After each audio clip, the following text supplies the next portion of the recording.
Well, good evening. We have all four of our members here, so which is nice. I will call to order the May meeting of the Bloomington Board of Park Commissioners. And Kim, could you start with the roll call, please? Kathleen Mills. Here. Ellen Rodkey. Here. Jim Whitlatch. Here. Israel Herrera. Okay, all right. So as I said, we do have all four of our members, and we will kick off, as usual, with the consent calendar, which we've all had a chance to look at for a few days, thanks to Kim. So, and we usually take this all in one motion. So do we have a motion to approve the consent calendar?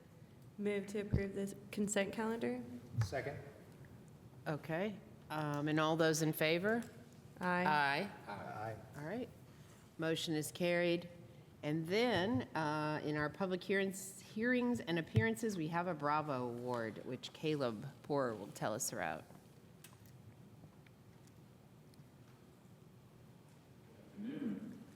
Hello. I would like to recognize Jill Abram with the May Bravo Award. Jill has been volunteering with the department since March and has already amassed an incredible 29 different volunteer events, with even more scheduled to come. Unlike many volunteers, Jill's events have ran the gamut of all we have to offer. She has been involved in weed wrangles, tree plantings, community events, and everything in between. I've been able to work with Jill at several of our events, and she is always a pleasure to be around, very involved, helpful, and cheerful throughout her entire shift. We are very lucky to have a volunteer like Jill, and I'm beyond glad to recognize her with the May Bravo Award as a small token of our appreciation of her service. Thank you. Thanks, Caleb. 29 events so far. Yeah. She's probably, yeah. Okay. Okay. All right. Yeah. And then in B2, we have a staff intro, Mary Welts, Natural Resources Manager. Hi, everybody. Hi. I'm Mary Wells. I'm the new Natural Resources Manager for City of Bloomington Parks and Recreation. So it's an honor to meet you all for the first time, and I'm just excited to tell you a little bit about myself. I studied biology here at IU for undergrad. I did some graduate studies at the University of Georgia in Athens, studying plant sciences. I have gone through all the Master Naturalist and Advanced Master Naturalist programs. I'm a past Master Gardener, and I've had extensive training and on-job experience in field botany, natural resource management, and environmental education. So over the past 9 years, I've worked in a variety of for a variety of nonprofits and for-profits. So this is my first opportunity to be in the public sector. I'm really excited. I worked most recently as the Indiana Partner Biologist for Pollinator Partnership, where I assisted landowners with habitat planning and conservation, helping them access conservation funding for their various projects.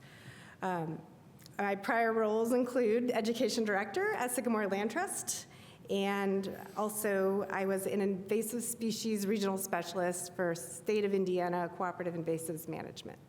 I also worked at Ecologic, which is an ecological restoration service provider. I provided administrative support to their restoration and native plant nursery operation.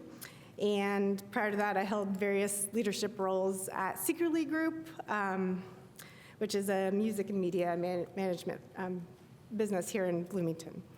So I've been in Bloomington for over 25 years consecutively, and I've been a huge supporter of Bloomington Parks and Rec Department. Done a lot of volunteerism, specifically in land stewardship, and I've done the Adopt a Green Space program and attend a lot of weed wrangles, and I'm also a previous member of the Tree Commission, where I was a chair temporarily during that period. And I am an avid volunteer with the Monroe County Identify and Reduce Invasive Species Group, also past treasurer, and I also am on the board of the Indiana Native Plant Society.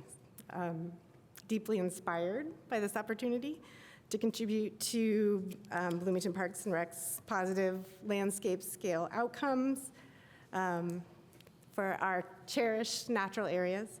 And I'm excited to draw upon my passion for Indiana's natural heritage and my technical expertise and community connections, and also my capacity for leadership in this new role. Thank you. Yeah, welcome, Mary. Yeah. Yeah. Sounds like you bring a lot of wonderful experience to the department, so. Yeah, happy to have you. Okay, and then moving into our section C, Leslie Brinson will tell us about the partnership downtown Bloomington for the 4th of July parade. Good afternoon, Leslie Brinson, Recreation Services General Manager. I'm filling in for Bill Ream today. The first one I have for you is a partnership agreement with the city and Downtown Bloomington, Inc. for the 4th of July parade. The parade, this is a 50-50 split of revenue once expenses are paid through the community events account. This is the 17th year for this partnership. The goal of the partnership is to combine resources to provide a 4th of July parade for the Bloomington community. We are looking once again forward to working with DBI on this annual community tradition. The parade is Friday, July 4th, starting at 10 a.m. with a performance from the community band at 9 a.m. on the courthouse lawn. Applications for parade entries are available online now at the Parks and Recreation website, or you can give the Parks office a call if you'd like to join. I'd be happy to answer any questions. Okay, thanks, Leslie. And so I believe, was it last year that we had to cancel because of storms? Or? It was, first time ever, I believe. So Okay. got that feather in my cap. So this year we have worked with BPD as well as Public Works to create a weather plan B if we have to go that way, and that would be right now a delay of anywhere from 2 to 4 hours depending on the weather window. It's hard to either reschedule to another day with all the street closings and the parade entries as well as the community, and if you get too far into the evening, again, we're affecting businesses and downtown traffic.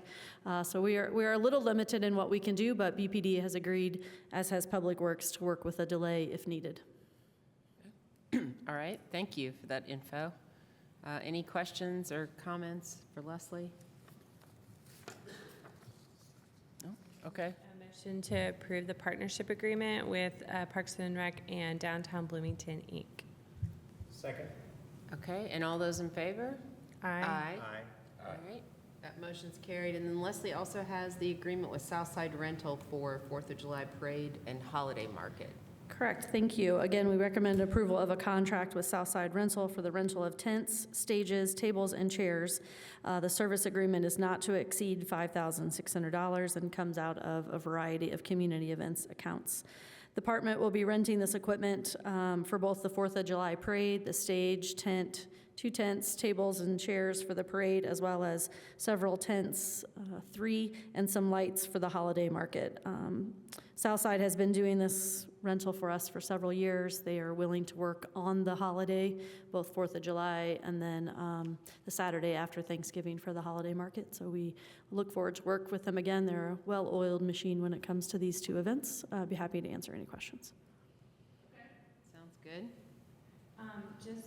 Since we split, just looking at our prior item there, we split the revenue with DBI. Do we also share the cost of the rental on the portion that's just for the parade? So what we do with DBI is any direct expenses are taken out first, so the expense of the tents we take out, and then anything left is a 50-50 split. Yep. So porta potties are also another one that are in there. So we take all those direct expenses out, and what's left is a 50-50 split. It's not a very large amount of money, as you can imagine. Okay. All right. I move to approve the agreement with Southside Rental for 4th of July and the holiday market. Second.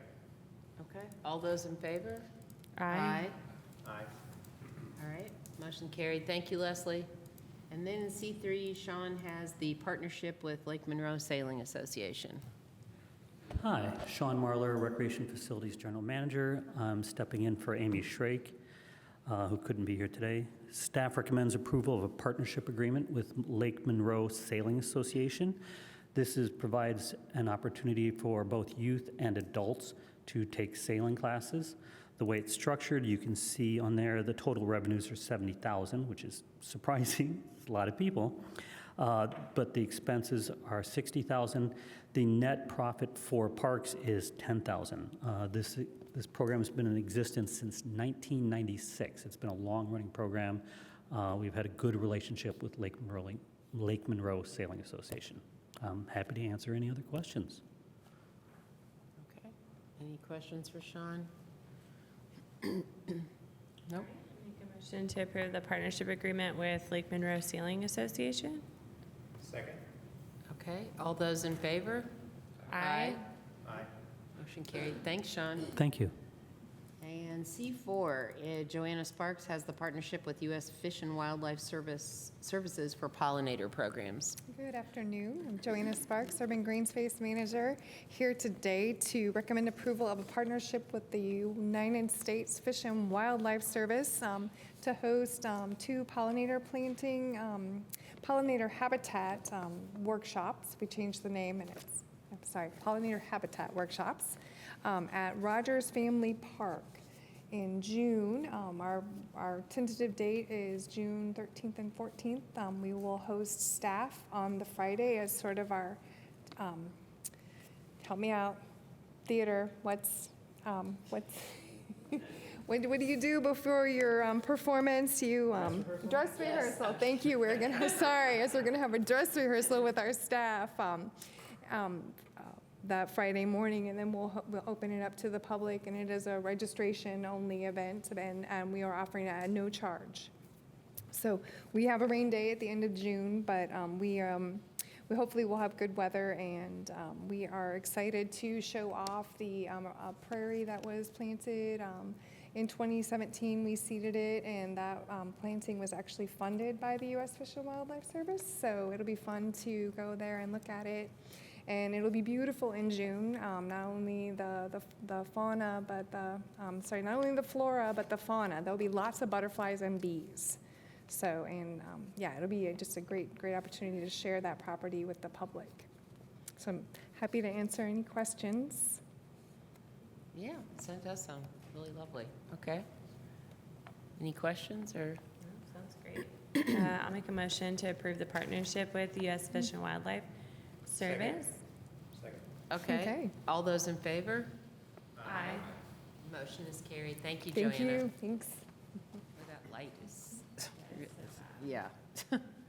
All right, and then C5, Darren Eads will tell us about the agreement with Frontier Fire Protection. Good afternoon, Darren East, Sports Facility Coordinator. You have before you this afternoon a 2025 service agreement with Frontier Fire Protection that we seek approval for. This, again, is one of those blanket agreements for multiple Parks Department or Parks properties to use. They offer backflow and sprinkler services, like little sprinklers over your heads. This gives us another option. We have a couple other companies we work with that, and several other companies we work with backflows. So it's just nice to be able to have another option to reach out to get quotes and so forth. So be happy to answer any questions. Okay, all right. I don't think I have any questions. Make a motion to approve 2025 service agreement with Frontier Fire Protection. Second. All those in favor? Aye. Aye. Thanks. Motion carried. Thank you, Darren. And then Amy Landbeck in C6 has the agreement with HFI for Rose Hill Plumbing. You're not Amy. I am No. not Amy. I impersonate a lot of You're people. Rebecca. I am Rebecca Swift, Operations Development Director. I'm here on behalf of Amy. She had unexpected in-laws come into town tonight, and so I came in to support her. We will all pray for Amy. Just kidding. I'm sure they're wonderful people. I don't want that to be part of public record. Exactly. Okay, so I am here to recommend approval of a contract with HFI to install Liberty sewage pump on the sanitary line and pump to the lateral connection at the street. And this is at Rose Hill office. So unexpectedly, with all of this rain, we actually had a lot of sewage backup. This is actually an emergency purchase. So the work has already started and underway and hopefully complete. I was actually just talking to Amy about that. They're just doing some final inspections. So We're working with CBU, which was great on this project because it's not just the connection point on the Rose Hill office, it's actually the lateral line that utilities manage too. So because they were available and HFI had availability, we needed to get on this and get the sewage out of Rose Hill Cemetery office so we don't have to keep the office closed any further. Happy to answer any questions. Okay. All right. Nope. Nope. Sounds like something that needs to be fixed. Yes. Absolutely. I'll make a motion to approve the contract with HFI for the Liberty sewage pump at Rose Hill office. Second. Okay, all those in favor? Aye. Aye. All right, motion carried. Thank you, Rebecca. And then C7 is the agreement with Price Electric for Bryant Park tennis lights, Kido. Kido from Sports Division. Staff recommend approval of the service agreement between City of Bloomington Parks and Rec and Price Electronic Incorporated. Price Electronic will install LED lights with push-button switch to control the lights at the Bryant Park tennis courts, similar to what we have done upgraded at Winslow Sports Park and RCA Park. This will increase energy efficiency and reduce light usage on nights when the court are not being used. And the total amount of this project is $8,830. So there's a push-button switch to control the lights, and then does it just stay on for a certain amount of time after that? Yeah, we program 1 hour. Okay. And they can push Push it it again. again. And Okay. it's gonna come up. Yeah, that's great. Also, I know I have a neighbor in the Bryant Park area who's really into star watching, and he appreciates it when there aren't as many lights, out in the park. So, yeah, if people aren't using the tennis court, it can be dark. We often get complaints from Yeah. residents saying it's raining outside. Oh. The lights are up. Okay. Yeah. Right. Okay. Good. All right. I'll make a motion to approve a service agreement with Price Electric Incorporated. Second. All right. All those in favor? Aye. Aye. All right, motion is carried. And then Kido also has the agreement with Pepsi for beverage contract. Yes, staff recommends approval of the service agreement between the City of Bloomington Parks and Rec and the PepsiCo Beverage Sales LLC. Pepsi has provided beverage service to the sports division facilities, including Bryant Park Pool, Mills Pool, Cascade Golf Course, Frank Southern Ice Arena, and Twin Lakes Recreation Center in the past 3 years. This is a renewing contract for the next 3 years till May 2028. Okay. Sounds straightforward. Can I ask? Yes.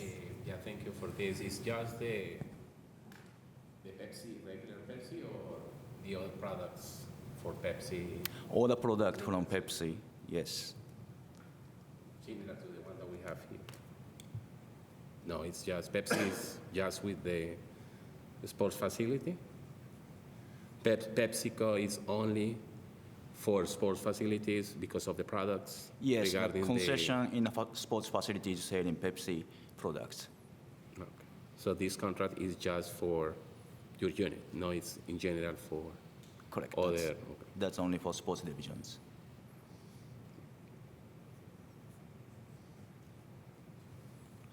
Yeah. Okay. All good? I'll make a motion to approve a service agreement with PepsiCo Beverage Sales. Second. All those in favor? Aye. Aye. Thank you. Motion carried. Thank you, Kido.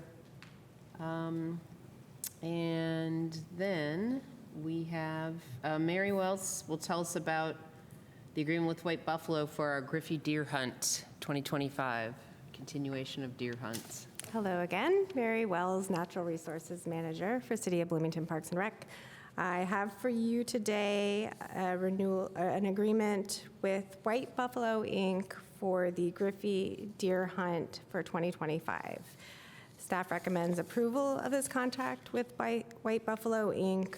for a total amount not to exceed $25,474. So this is the implementation of the deer hunt for 2025 at Griffey Lake Nature Preserve, to be held on November 15th and 16th and November 22nd and 23rd, which coincides with the beginning of the first 2 weekends of the deer hunting season, rifle season, through DNR. This contract will be preceded by a proficiency screening, dates TBD, but hopefully starting in June. Bloomington Parks and Rec requires the services of a professional contractor to coordinate the hunt, recruit and train hunters, facilitate removal of harvested deer, and submit a report with hunt results and recommendations following the hunt. White Buffalo has provided deer management services at Griffey Lake Nature Preserve for a period of 8 years, and are ideally suited to continue to help the city with this project. I would be happy to answer any questions. Thank you. And I think, just to be clear here, White Buffalo always takes care of the screening of the hunters and make sure the safety. I mean, my memory of this is since 2017, and we've never had any sort of safety issue. So yeah, that's been successful. And I'd also just note, I mean, I haven't totaled up all the deer removed since 2017, but I do remember back then people telling us that there were only, 4 or 5 or 6 deer out there total, but clearly that's not the case. Yeah. So. Last year's 26 alone, 1 year's 46. Yeah, 62 the first year. Yeah, that's a lot of deer. Yeah. And by remove is killed, it's removed. Instead of using Yes. killed, we use the word removed. Yes, I believe if I understand correctly. Yes, and security while the park is closed for Yeah. safety. Yeah, I always appreciate that it's timed, obviously, with hunting season, but also so that the park is back open during Thanksgiving and that holiday weekend, since a lot of people are out enjoying the outdoors with family or by themselves. All right. I'll make Okay. a motion to approve a contract with White Buffalo, Inc. Second. All those in favor? Aye. All right, motion carried. Thanks, Mary. And Jason, no, Keto, all right. NC10 has the partnership with Bloomington North High School for use of Cascades Golf Course. The weather like this, Jason has been busy at the golf course, so I'm pinch hitting for him. Staff recommend the approval of high school golf partnership. Bloomington Parks and Rec allows Bloomington North and Edgewood High School to use Cascade Golf Course during their boys and girls seasons at discounted rate. Cascade Golf Course will provide 5 tee times for the first 5 days of team tryouts at no charge. The price change from last year are the discounted season pass rates for each player during the season. The girls will be $75 per player. The boys will be $100 per player. Maybe I missed this, but is there a reason there's different prices for the girls' season and the boys' season? Girls' season is shorter than boys' Shorter, season. okay. I thought it might be timing. Okay. All right. Any questions for Keto? I'm just curious, does Bloomington South either not have a golf team, or do they use a different facility? Different facilities. Oh. The country club, I think, usually. Yeah, A little closer, I guess. yeah. Okay. I'll make a motion to approve the revisions to the high school golf partnership. Second. Okay, Thank you. all those in favor? Aye. All right, motion carried. Thank you, Keto. And Rebecca will come back up to tell us about something that will make Jim happy. reducing the hours. Maybe not. Oh, maybe not. Bring it Not on. reduced No. enough? Okay. Rebecca, Changing cemetery hours, okay. Rebecca Swift, Operations and Development Division Director, and I am here to recommend that we update Parks Policy 13080 to establish specific operating hours for the city's two cemetery properties, Rose Hill and White Oak. These updates will formalize consistent, respectful, and manageable hours of public access aligned with the unique nature of these sites. And so we are proposing adjusting these from 5 a.m. to to 11 p.m. as all other parks properties, to 7 a.m. to 10 p.m. This recommendation is, again, based on the unique nature of the cemetery as a solemn and sensitive place where early morning and late night activity is minimal already.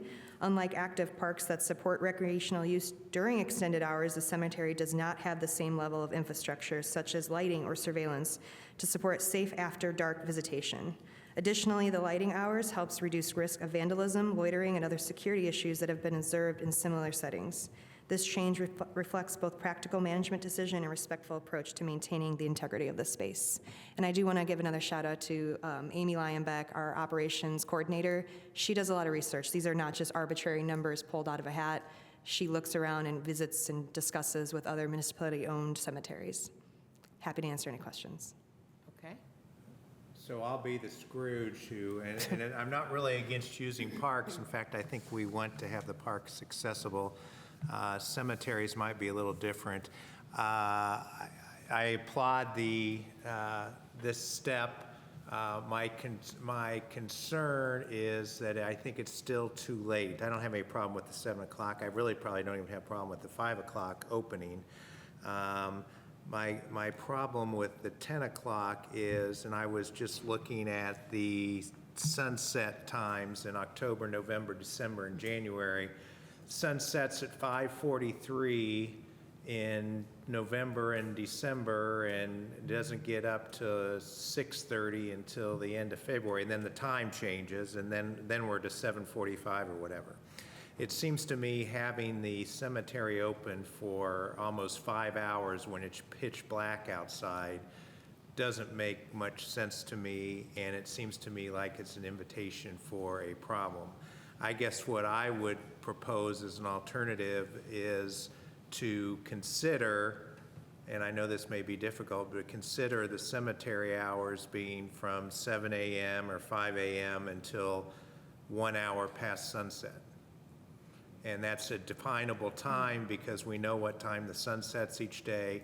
It gives people, it gives our park people, it gives the police, it gives others a chance to get, nobody wants to go out to the cemetery at 10:30 or 11 o'clock on December night and run people out of the cemetery, but if it's 6:30 on a night, then it seems to me it's much easier for people to go through there. And I would even propose, and maybe the gate, I know there's a gate, there's only one entrance. I would propose we have a gate I would propose we have a gate at the cemeteries that closes 1 hour after sunset or something like that. So that's my pitch. Absolutely. And the caveat to that is we do offer some programming. Dearly Departed is a popular one in October. There are some different night walking through it. We are not saying you cannot walk through the cemetery after this time. It's just there should be no loitering or those other activities. So I do hear you on that because we were also considering the moving target of sunset and just trying to at least get something set in stone for now that reduces the hours past that. But I do hear you, and maybe we should consider bringing it even shorter of a window. Just to recognize your suggestion about the gate, there is no gate at Rose Hill anymore. Right now, there's about 3 official entrances to the cemetery at Rose Hill specifically. White Oak, we're not seeing as much of that type of activity. We are looking into quotes on trying to fence in certain sections. As you can imagine, it's expensive, but also historical. The wall itself is historical. So we were initially thinking, oh, we get some like nice iron bar fencing that matches with the aesthetic of Rose Hill. It's very costly, and actually we don't want to jeopardize the integrity of that wall. So open to a lot of different suggestions. We are looking to posting more signs too at these clear entrances and exits. So different things like that. So thank you. Have we had, historically, have we had issues with people being there, as you say, loitering, not just Yes. walking through? At Rose Hill, we have. Okay. There's a couple areas that provide a lot of cover and just blind spots, but it's also just a much more public thoroughfare than White Oak's, a little bit Yeah. more tucked into a neighborhood. May I just add something? Tim Street, Director of Parks and Recreation. I think here, we've had some conversations about park hours in general. We know that our current hours, as we look across the state of Indiana, tend to be on the permissive end of things at 5 a.m. to 11 p.m.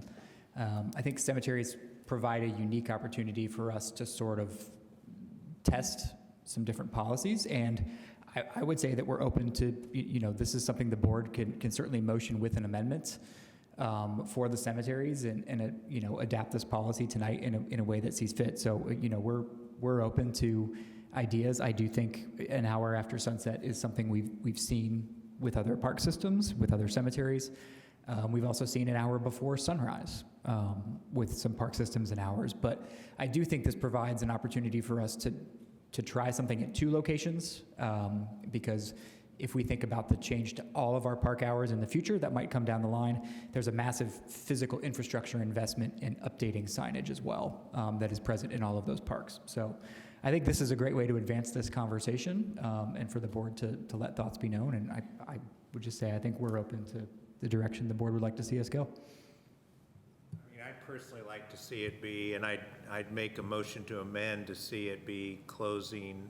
I'm fine with 7 o'clock open, that's it, and then closing 1 hour after sunset. And I do think that allows, even the policy here says that you can have special events that fit out, either extend or reduce. So I think any events that we would have at Halloween or some other historical walks or something could certainly fit within that category and could be amended. But I would propose that 7 a.m. to 1 hour past sunset. And right now, that would be 9, that would actually be longer hour. I think the latest sunset time here is 9:15 or something like that. So that would be 10:15 if you do it an hour after that. And there is potentially going to be more traffic in that area in the future. And so I think more of a reason to maybe get this established and do that. So I'm not sure what the right procedure is, but I would amend this policy to have the closing time 1 hour after sunset. So I think you can make a motion. I would move to amend it from 7 a.m. to 10 p.m. to 7 a.m. to 1 hour past sunset, the official sunset. Mm-hmm. And we need to Does someone vote, second or something? because it's an amendment. Yes, okay, So we need to. okay. So I guess all those in favor of this amendment? Well, we need Or a have to second. Okay. Well, I'll second. Okay. And now you can have discussion on the motion before a Oh, vote if you like. okay. Yeah. I don't disagree with anything Jim said. Yeah, and looking ahead to possibly more traffic there, so. This will be from Monday to Sunday, or? Every day of the week. It's every day? Same set hours, yes, every day. I guess my only question is whether we want to make a motion to go ahead and change the hours tonight, or if we want to table it for the staff to do, you said Amy did some other research, We are so. open, though. We went back and forth when it came to the sunset discussion. With that, we hear you when it comes to that, and there was the moving target and signage type thing. It was easier to just put a time, but I do appreciate this recommendation. So we're not too far in. We have not gotten to sign. This is just a recommendation to the park board that we think we should reduce hours at the cemetery. So if you would like them reduced more, we are not opposed. I think that the sunset does give you a definable time, though, because you do it, it's different than dawn to dusk. Yes. Which is subject to all kinds of We've learned interpretation. that, yes. But I think 1 hour past sunset, so anybody can look in the, well, I was going to say look in the paper, but look somewhere and find that in 2 seconds, and, Right. and find out that today it's 8:41. Now, we're not going to, but I just think I think that is a very definable time. In the age of smartphones, I think I would agree that most people have, I'm fine. I mean, I don't, if there's a desire to go back and study that, that's fine, but otherwise, You could also make all the closing times like whatever Jim's bedtime. well, that would be much bedtime. earlier. Oh, that'd be much That earlier? would be much earlier. But not earlier than sunset. Well, it might be. Okay. Certainly in the winter when it gets dark, I'm ready for bed. Okay, That's so, sometimes pretty early. yeah, stick with the possible sunset, hour past sunset then, okay. And this came from any complaint, or this was just decision It's from? ongoing behaviors and reports of different activities, but also just knowing that the increase in traffic is coming with the relocation of the Beacon Center. There's already an increase in foot traffic since we've put in the new access point where the car drove through, and we turned that into lemonade by putting in an actual access point. So we've just seen a continuous increase, but also in reports. And Rose Hill and White Oak cemeteries, they both work with people the same level, like with people going there, or is there anyone? Rose Hill has higher reporting, and is much larger in square footage, and also just the location. It is in the middle of the neighborhood where people want to cross through along 3rd Street, where there's not really a nice side path. So people cross through and walk through Rose Hill versus nobody just walks through White Hill. I shouldn't say that. I'm sure somebody does, but it's not a common place where people are cutting through to get to another part of the neighborhood. So they are two separate properties, and White Oak, is much smaller. Mm-hmm. And I remember in one of the reports some vandalism. So do we have any record about the time when it was reported, or it was? We could go back, yeah. So a lot of it's U reports or our MSI, our private security. So they do patrol around the area as well, and we do get different reports from them, and those are time-stamped. And they are usually after hours, or I shouldn't say after 11 p.m., but just when the sun goes down, when it is dark outside. Okay, if you have done the study about not too many people attending after, 10 or 11, I would agree with Jane. And people can still cut through the cemeteries after this, as long as, just like all of our parks, if you're on the B line after 11, as long as you're going from point A to point B, you're allowed to be in the park. It's when you stop and set up a picnic on the side of the trail after hours that we're like, you can't be here. It's closed. I don't have a problem with that. But the motion, And the motion was for 7 a.m. to 1 hour or past sunset. Yes. And we feel okay about 7 a.m. I just think, I don't know, like, it's a nice place for a meditative or solemn moment in the morning, and it's light at, 5:30 now. I don't have any, I'm not as concerned about the early The morning morning. as I am of the night. And the So I reports don't- are more later in the evening versus early in the morning. You We have did more look at people? Placer AI data too, to just look at when people were in the parks, and there weren't a lot at those hours. But Okay. you're right, though, as far, that could be though, well, if they wanted permission, I come here to do yoga meditation early, kind of like that special events. If you're doing it solo and you're not profiting from it, you wouldn't even need a permit, but you would maybe want permission since it's outside of business hours. Okay. Just something to consider. Yeah. Okay, I'm okay with the motion that is on the Okay. floor. all right. So let's see, I seconded, so suppose now we can just have vote. a vote of all those in favor of the motion to change the cemetery hours from 7 a.m. to 1 hour past the official sunset. All right, all those in favor? Aye. All right, motion is carried. Thank you for that, Rebecca. Thank you, of course. Love the discussion, appreciate it. And no reports this evening, and then we have in section E, any public comment online, or I don't see anyone in person. No one online, okay. And then we will go back to Tim for any other announcements, updates. Yeah, I've got a few things to share this evening, and first I want to express my support for Jim that I too sometimes go to bed before the sun in the summer, so it's a late sunset.